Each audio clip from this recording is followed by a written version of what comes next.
Peace. Sorry for that delay. It's the Hood Mystic representing www.hoodmystic.com. Grateful and honored to be with you guys this morning. Put out an energy reading last night on the website. Today I just want to talk about that. Generally, what we're doing with these daily energy readings is I post them before I go to sleep, and then I just process it through the night. And by processing and all of these things that I'm talking about, it's not like pure postulations from my mind and just spewing things out of the ether. Just taking real world astrology, Sabian symbols, decans, nakshatras, lunar mansions, and just seeing like, what does this mean? And trying to organize it in such a way where it makes sense to the regular reader, as opposed to, seeing all of these astrological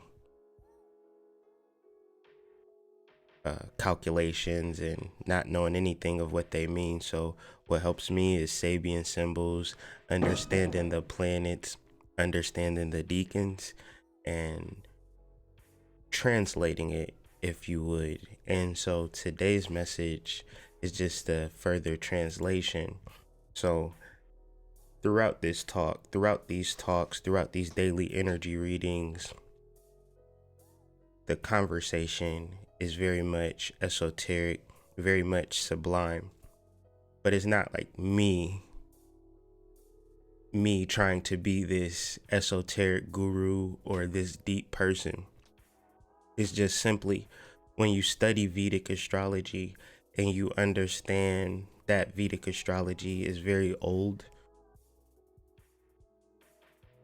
and for energy to maintain itself for 5,000 years, you know, Vedic astrology is older than Christianity, older than Judaism, older than Islam even.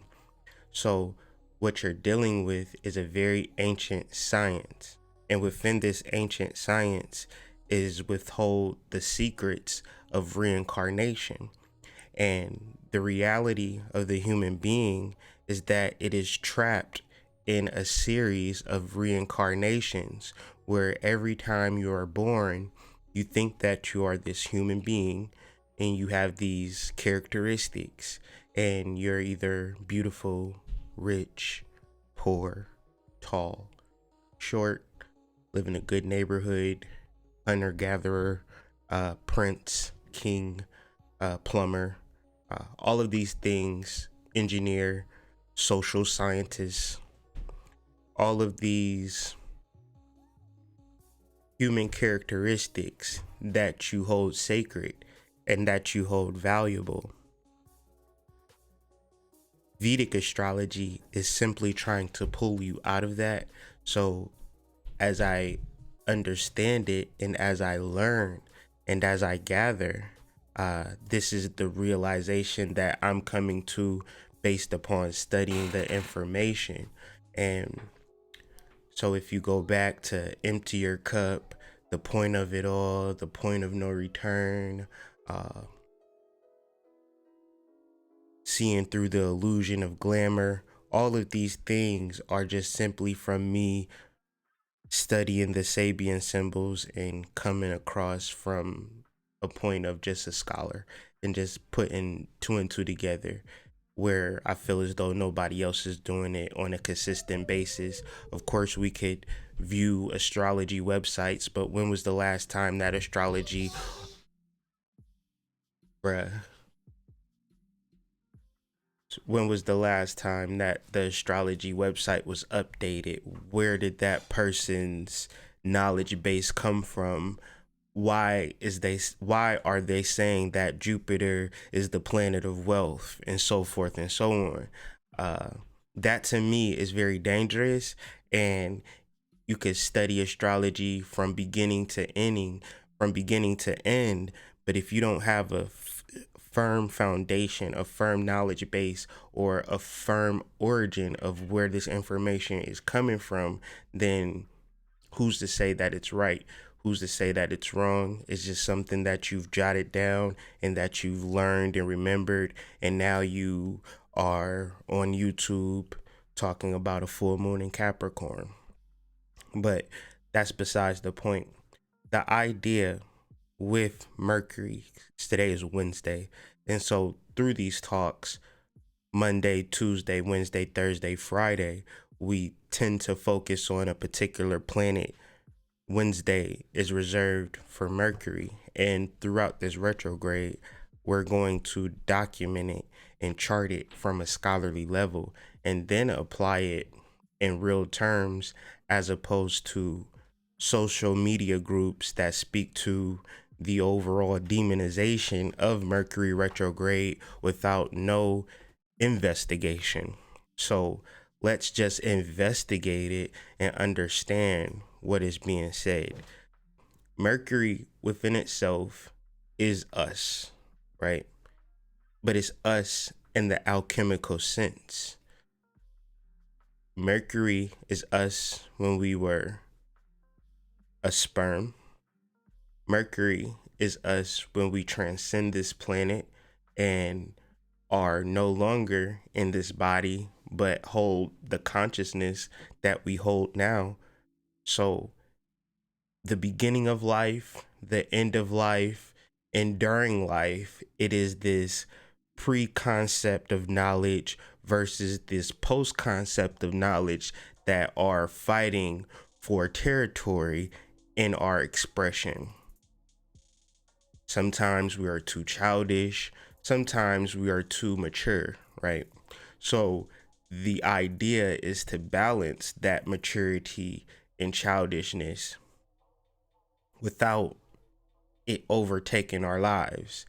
Because when you are childish, you know everything. My son is 5 and he knows everything there is to know about the world. I cannot tell him anything.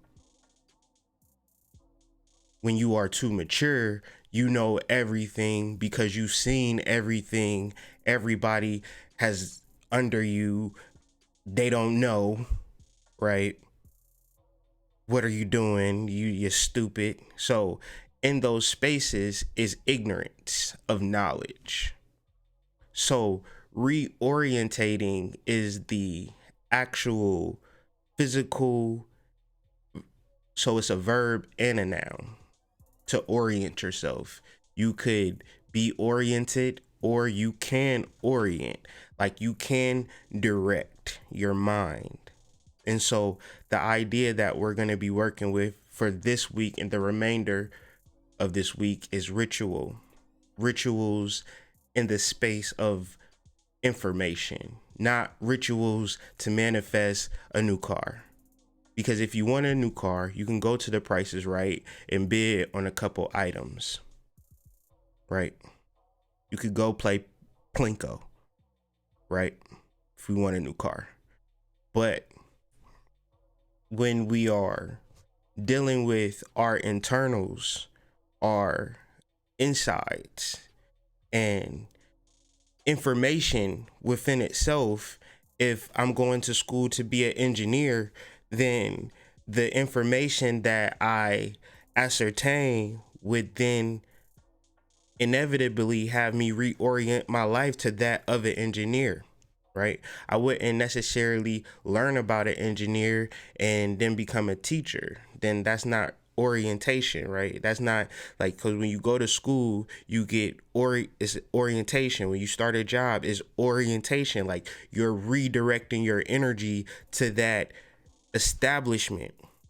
But how many times have you woke up and said, you know what, today is my orientation to self? And this is what ritual is, right?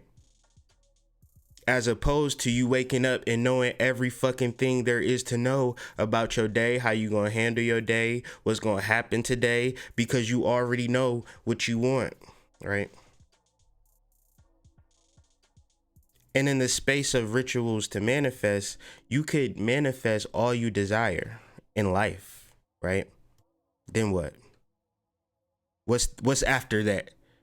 What's the plan after that? Because I hear a lot about manifesting for this, manifesting for that, but I don't never hear the post was like, what's after being this person that, you know. And no matter how many times you hear about rags to riches and riches to rags and I blew it all and now I don't have shit and all of this, we still strive for something to that effect. And no matter how much you see these wealthy people speak to minimalism, speak to I don't need all of this, and speak to gentrification where they're moving back into your neighborhoods, right? To live a more centered and holistic lifestyle, a lifestyle more closer to the water, closer to downtown, right? So you're trying to get higher and they're trying to get lower. And where is all of this coming from? I think that once you really begin to center yourself onto yourself, you will be directed into what's truth for you. In my personal life, previous to this reawakening, I had the belief or notion that it was going to be very difficult to get to the roots of my ancestry to prove who I truly am. I just threw it all. I threw it out the window because my mama don't care, my grandmama don't care, and that's it. That's all I got. So they don't know. So I don't know, right? But through this process in real life, I've learned so much about me on a spiritual level, on a national level, and then my cousin 3 or 4 days ago sent me a 4-page document with my lineage, like down to my maternal great great grandfather. So within that, I have more than enough to begin to research further. But that was a desire that was created by going within, because honestly, I don't even really care about my ancestry. At least I thought, before, like, I didn't think it was that important to be connected to my great grandfather Jesse at a spiritual level, for him to show up in so many different ways through my child, in my mind, through Bible scriptures, in dreams. We're walking through the woods and we see a tree carving with the initials JA. Just weird things. And to deal with my ancestry, to deal with where I'm coming from, is actually giving me the inspiration to move forward, to learn about my great grandfather, to learn about ancient American history outside of colonialism, to understand, like, real quick, I don't want to go on too much of a tangent, but it's just something that's on my heart. Being in Ohio and going to different places in nature, it's kind of weird, right? Because it's not like anywhere else. Like, it's just like a different landscape, and then there's like particular caves. But if you start reading and start understanding certain things, you'll see, like, Ohio used to be an ocean, or it used to be a whole deep covered in water. And once the ice age happened and the water recedes, it's like you're literally walking on the bottom of the ocean. So, in the certain gods that come up and speak to me are that of, like, water beings. And I never could understand, like, why are these like effigies to these water beings and air beings, but not much land. And it's literally like Ohio is like like a ocean. But all of this comes from really studying myself and studying my area where I'm living at, and like going to different places that the normal person wouldn't normally go. Like, we've been so many places throughout Ohio, and like we're literally just scratching the surface. But there's so much to learn just about this state alone, right? And the native tradition, like the state of Ohio seal. Like, I was studying the seal of Ohio. Like, if you live in a state, your state has a seal. Within that seal is a actually magical spell that they have over the populace. So that's why, like, certain natives feel a certain type of way about the land is based upon the seal. But then you speak on from the east, and then you understand, like, the seal of Solomon, where he had this ring that controlled demons, but demons just represent your genius. So in America, there are states, and each state has a seal. Within that seal is an ancestral understanding of how that state is going to run and how it's going to control the souls that reside within that state, or like mind state. So Ohio's Native American seal has the Scioto River, which we live conjunct the Scioto River, and then it also has 17 arrows. Arrows representing the Native American tribe. 17 is interesting to me because if I spell out my first, middle, and last name, that's 17 letters. So and I've actually been to the space where the state of Ohio's seal was taken in, like, because it's called Mount Logan. I've been to Mount Logan and meditated on that spot before. Why did I do that? Why did I have to be like, oh, the state of, it's like a park, the State Seal Park in Chillicothe, Ohio. Why am I in Chillicothe, Ohio? Why am I in Big Plain, Ohio? All of these weird ass spaces filled with nature, filled with wonder, filled with lore, filled with dead bodies, like burial mounds, right? It's just crazy. And all of this comes from dealing with my origin, as opposed, and I know this conversation might sound a little weird and I might come off a little eccentric, but that's because I'm not fixated with European mindsets. I'm not fixated with getting a lot of money. I'm not fixated with having a nice house. I'm not fixated with having a nice car. I'm fixated with my soul and being led by my soul. And it's leading me to some very weird places, but it's all making sense the more I study.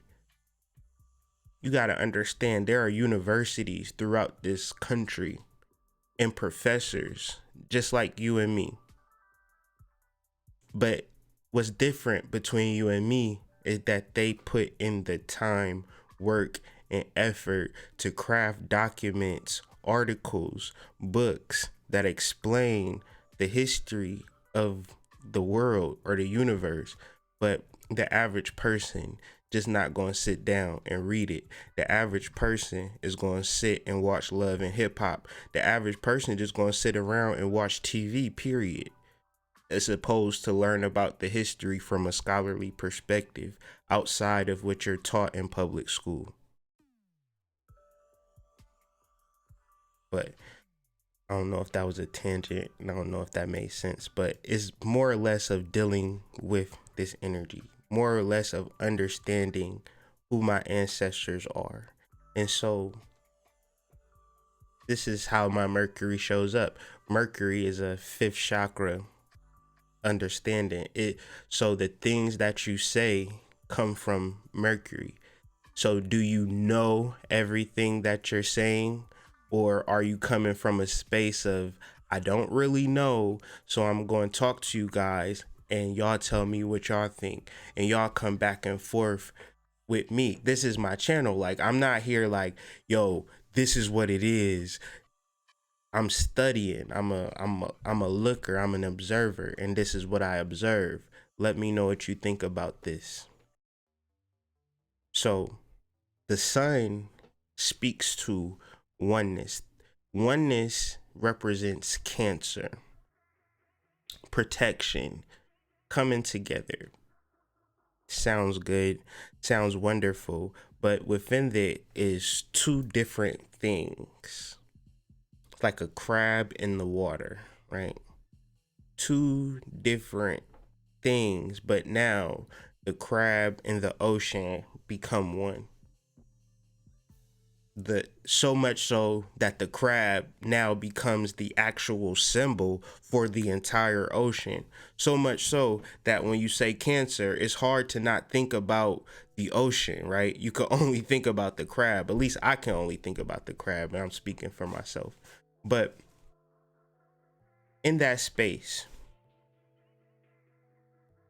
if the ocean could accept the crab and let the crab be its symbol and its totem,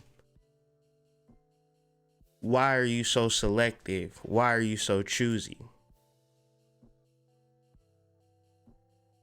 If you are in a situation, or if you in specific spaces in time where people want to be themselves and you want to be yourself, it's very important to find a situation where two things can become one thing, because the idea is coming together and being one.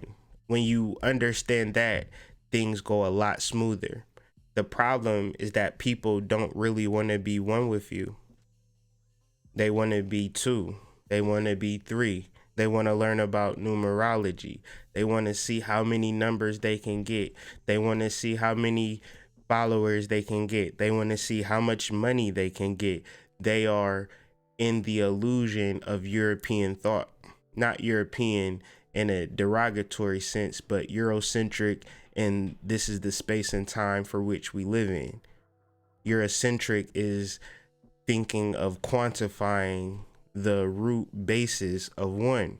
But in all mathematics and all scientific computation, there is only one number. In in this space that we're having this conversation, I'm on YouTube, you're at home on your phone or on your tablet. The only number that's making that possible is one and zeros, the binary code, unless you're watching this on a quantum computer. And if you are, be sure to email me at hoodmystic@gmail.com. We could talk about some things. So I don't really get into numerology. And if I do get into numerology, it's only one number. I'm only trying to be one. I'm not really centered in myself. I'm centered in the totality of us all and me just being a part of that. My moon is in Cancer, right? So I understand this Cancer energy. And I know people see me as an individual, but I'm really an ocean, right? I'm really an ocean. I just look like a crab, right? The crab and the ocean are synonymous, and the crab is just a symbol, but you can't take the crab out of the water, right? The crab and the water is one. So even though the crab can exit the water as it pleases, right? Go back in the water, whatever, but these two things are linked, and within it is always protection, there's always wisdom, there's always guidance. You could always go back to the ocean, you could always go back to your origin. And in relationships, if this thing can't be one, in professional life, if this thing can't be one, then gonna be one and two and three and four, and now we're in a Eurocentric mindset. The original ancestral understanding of tribal was that we are all one. You didn't have a baby, sis. We had a baby, right? You didn't capture no food for yourself. You capture food for us all. I'm not gardening for myself. I'm gardening for us all, right? This is the original idea of Cancer. This is the original idea of tribe. A lot of us want tribe, but we want to count who's in it. As long as you are under the same umbrella and y'all all represent oneness and wholeness, then you could really step up into this energy. So oppose this is the energy of the moon in Capricorn. Moon being in the first decan of Capricorn, exiting out of a, dynamic lunar eclipse. And it's very, very, very, very, very, very interesting. Very interesting. Where people is trying to take it. The realization that I've realized over these past couple of days is like, even though I talk about esoterics and things of that nature, I'm still not like, it's not like something that I'm doing because it interests me or it's a hobby. This is everything that I am. Like, I don't have to leverage. And anytime I do leverage my spirituality for the mundane, I suffer for it. And when I commit myself completely to my spirit and completely to everything around me being spiritual, then I'm rewarded for that. The idea is getting around people who understand that, or separating myself from people who don't understand that.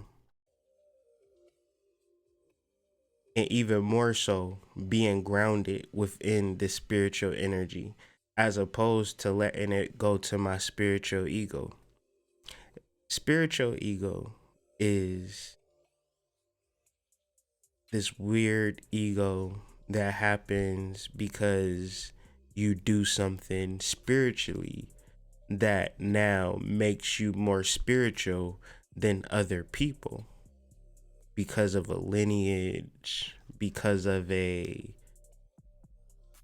program, because you study under this guru, um, because you a part of this church, because you a part of this priesthood, because you a part of this coven, because you did this ritual, because you watched that video, because you're a part of this Facebook group, because you did this meditation, because you did this walk, because you did this retreat, because you took that drug, because you went to this country, because you got this much money. Spiritual ego is all of that. All of that is complete and utter total bullshit. You can put it all in a porta potty, right? And just let it sit there all summer long, right? Worthless. Because spirituality is in a moment to moment understanding and connection with yourself and with others. A constant understanding of the principles and understandings and things that you've been brought up, and how much do you want to assist others in their plight. Like I sometimes sit and think and wonder, like, damn, I got so much to talk about.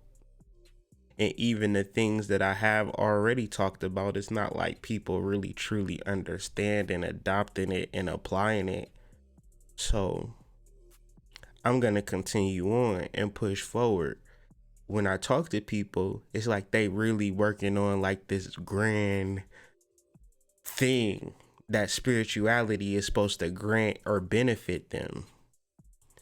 And my thing is, this is a way of life for me that's daily, constant, and through the ups and the downs and the downs and the ups, I'm gonna keep the conversation current because I'm just simply learning and understanding this.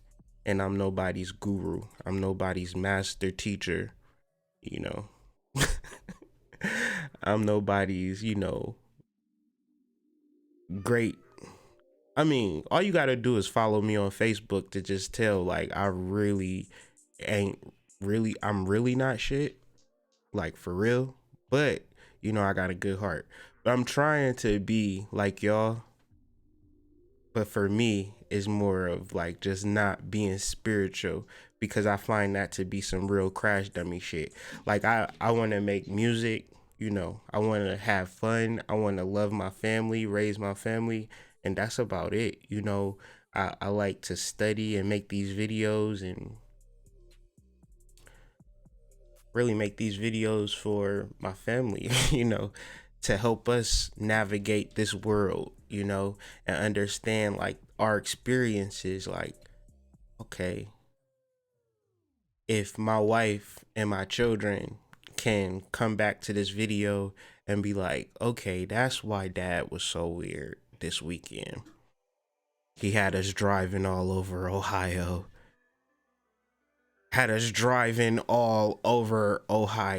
And we about the blackest things that part of Ohio ever did see. And we just driving around hot as ever. Hot as hell, because we don't got no AC in Big Plain, Ohio, right? People outside cutting their grass like, wait, hold up, wait a second. Did I just see a nigga in a turban? Wait a sec, what is happening? Did she have dreads? Is that a tan? Is the whole family tan? Like, where did y'all go to get that tan? You know, we was in that part of Ohio where they just shocked to see you everywhere. Like every time you walk past somebody, they jumped a little bit.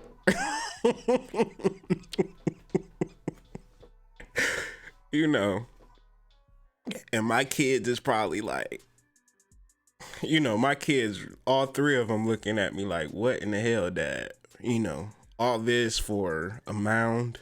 Like, you know, my middle son, he get to the mound, he run straight to the top and talk about he the king of the castle. You know what I'm saying? And then my oldest son, he want to follow in the tradition, want to figure out like why I'm doing all of this. But I'm reorientating myself. I'm dealing with my ancestry. I'm dealing with my origin, and I'm one with it, right? I'm one with the natives. I'm one with the Indians. I'm one with the American ancient Indian energy. And all of that is like, yo, these people came in and killed us. They killed us. They ran over our monuments. They tried to say we was savages. No, look at these cities. Look at these earthworks. You ain't never seen nothing like this in your life. You never experienced the brilliance and the ingenuity of the ancient American Indian. You don't even understand. Come get this knowledge. And you can't really find this in a book, Kyrie. So you're going to have to really get in your car. Your family either coming with you or they not, but you're going to get in your car and you about to get this work. Get this knowledge. You about to learn this information. And yeah. So I hope that resonated. I hope that made sense in dealing with the energy. Hopefully you could apply it with yourself for the day, like really dealing with your origin, really dealing with your ancestry, whatever it is. A lot of our ancestry ain't so pretty and beautiful. And we try to, walk around here and smile and wave at people and act like, well, I'm not my ancestors, and bruh, yes you are. It's just as I'm a part of my ancestry as well. Like, we can't walk around here. I can't walk around here subdued, and you can't walk around here like you run shit either. There has to be a conversation on ancestry to the present day, because or else we just gonna be walking around here still confused, still trying to do rituals to combat a paradigm that don't really have to exist, because there isn't a real conversation on the truth. It's just like this narrative that exists on ancient people, African people, and Europeans, and it's never been examined to come to a factual conclusion of what is the status of our relationship, right? Where are we? I don't want to get into that too deep, but that's where I'm at. So the waning moon after the lunar eclipse just indicating us to release all of this information that you realize that's not serving you, all of the false ideas that you hold up. Is wise to purify yourself through this 2-week period to prepare yourself for a new moon. Tomorrow we're going to take a look at ritual, and in this conversation I just want you to understand ritual as being working with the empty canvas, working with the empty space. And so what are you putting in that empty space? A quick analogy, when you work in a restaurant, like high-end restaurants, they call it ritual when they set the table. Each table is a particular ritual, but you got to really think about it, right? Before those tables is set, before the ribbons is put down, before the plates is set and the silverware is set, it's just an empty space. It ain't shit. It's just an empty space. Chateau, empty fucking space. Now I start putting fancy little tablecloths, little flowers, little fountain over here, chandelier over there, somebody playing the gondolas in the corner. you got a whole completely different vibe from which was an empty space. So when you doing ritual, you working with an empty space, or hopefully you working with an empty space. And then from there, what are you gonna put in that space? So we'll be talking about that tomorrow. And that concludes my transmission for the day. I hope this talk was useful. Be sure to reach me out on hoodmystic@gmail.com. Also, www.hoodmystic.com, where we'll be releasing the daily energy readings in script form or article form. Be sure to reach or read today's article as well. So, all of this and all of that, really appreciate you guys from the bottom of my heart. You know, I could just be sitting here talking to myself, but you guys join me and make me feel all good and stuff. So thank you, thank you, thank you. Everybody have a great day, and I'll see you guys tomorrow. Peace.